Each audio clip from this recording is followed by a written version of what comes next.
everyone, and welcome back to Let's Talk English. I'm Madison. And I'm Brandon. Hey, Madison, how are you doing today? I'm doing great. Thanks for asking. How about you, Brandon? I'm fantastic. Really excited about today's episode. And hey, before we dive in, if you're new here, welcome. And if you've been with us before, we really appreciate you coming back. Absolutely. And if you enjoy learning English with us, please don't forget to hit that subscribe button and give us a like. It really helps us reach more English learners around the world. So, Madison, what's our topic today? Today, we're talking about something everyone can relate to: jobs and careers.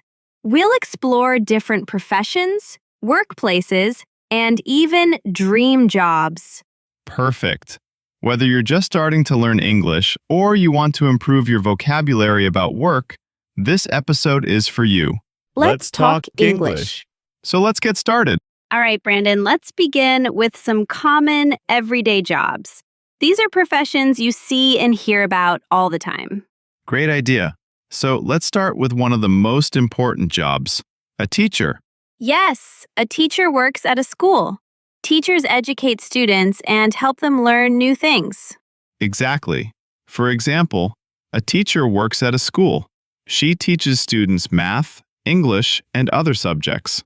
Very clear. Another essential job is a doctor. Right. A doctor works at a hospital or a clinic. Doctors help sick people and make them feel better. A doctor examines patients and gives them medicine. Perfect sentence. What about a nurse?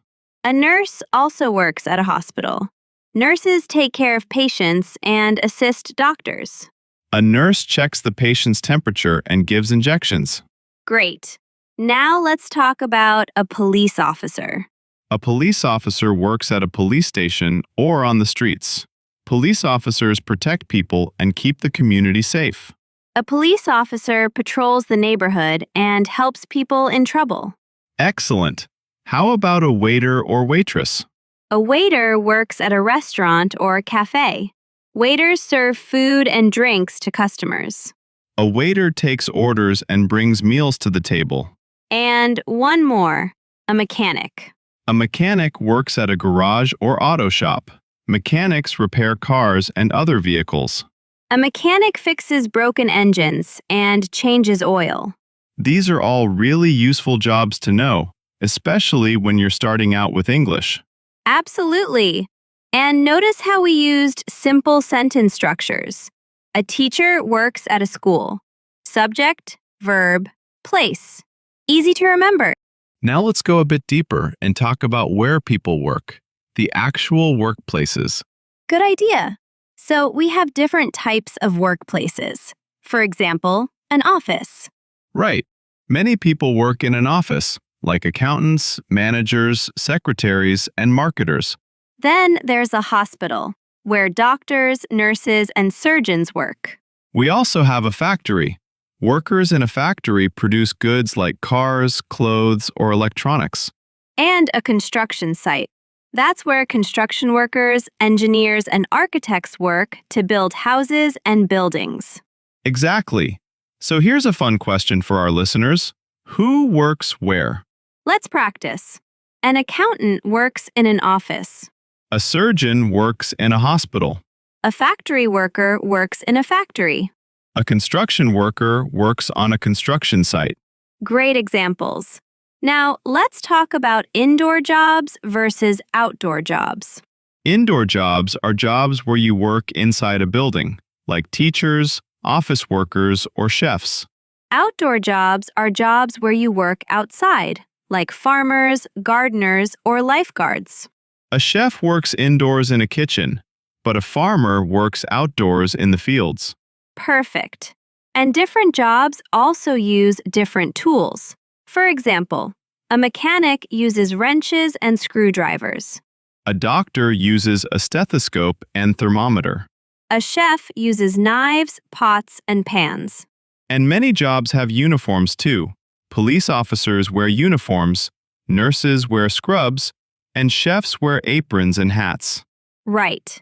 And don't forget about schedules. Some people work from 9 to 5.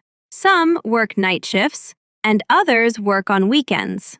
A nurse often works night shifts at the hospital. Great vocabulary, everyone! These words will help you talk about jobs in much more detail. All right, Brandon, here's a fun question. What did you want to be when you were a child? Oh, that's a great question. When I was a kid, I wanted to be an astronaut. Really? That's so cool! Yeah, I loved the idea of exploring space and visiting other planets. What about you, Madison? I wanted to be a veterinarian because I loved animals. I thought it would be amazing to help sick dogs and cats every day. That's sweet. It's interesting how our dream jobs as children are often very different from what we actually do as adults. Absolutely. But some people are lucky enough to follow their childhood dreams. True. So let's talk about some fun and exciting dream jobs. We mentioned astronaut. That's definitely a dream job for many kids. Another cool one is a game tester. Imagine getting paid to play video games all day. That sounds amazing.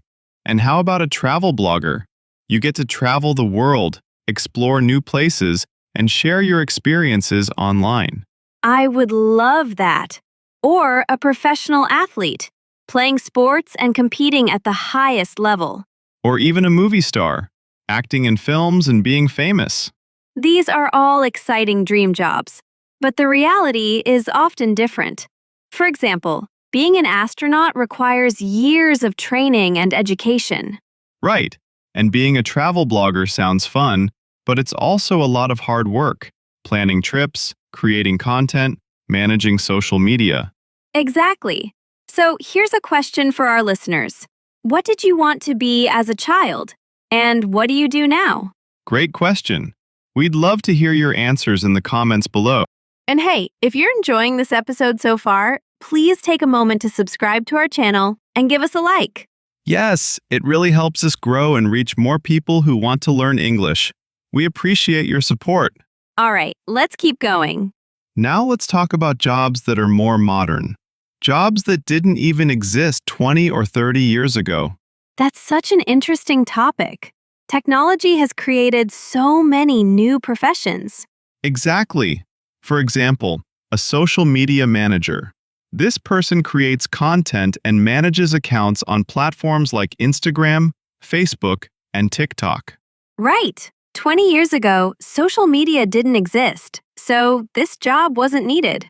Another one is an app developer. They create mobile applications for phones and tablets. And how about an AI trainer? This is someone who teaches artificial intelligence systems how to work better. Wow, that's very modern. And there are YouTubers and content creators who make videos and earn money online. True. These are all examples of digital jobs. And many of these jobs allow people to work remotely, meaning they can work from home or anywhere in the world. Yes, we call people who travel while working digital nomads. They might work from a cafe in Paris one week and a beach in Thailand the next. That sounds like a dream, but it also requires discipline and good time management. Absolutely. So let's learn some useful vocabulary related to technology and modern work. Remote work, working from home or any location outside the office. Freelancer, someone who works independently and is not employed by one company. Startup, a new small company, often in technology. Cloud-based, software or storage that works on the internet, not on your computer.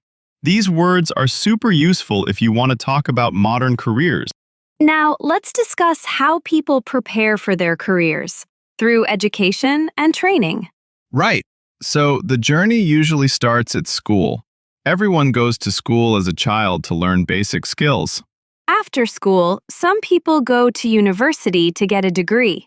Others choose training or an apprenticeship to learn a specific trade or skill. Exactly. For example, if you want to be an electrician or a plumber, you often do an apprenticeship.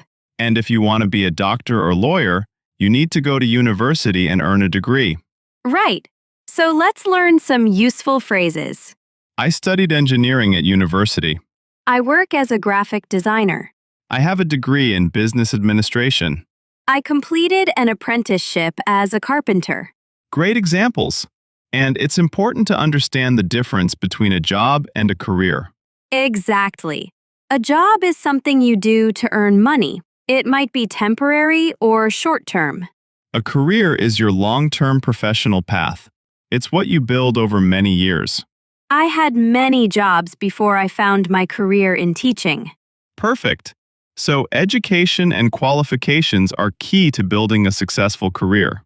All right, Brandon, let's finish by talking about a typical day at work. Daily routines. Great idea.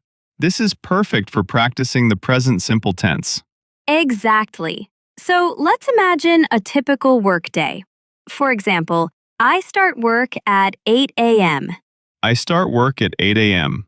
Then I check my emails and plan my day. I check my emails and plan my day. At 10 a.m., I have a coffee break. I have a coffee break at 10 a.m. I have lunch at noon. I have lunch at noon. In the afternoon, I attend meetings and work on projects. I attend meetings and work on projects in the afternoon. And I finish work at 5 p.m. I finish work at 5 p.m.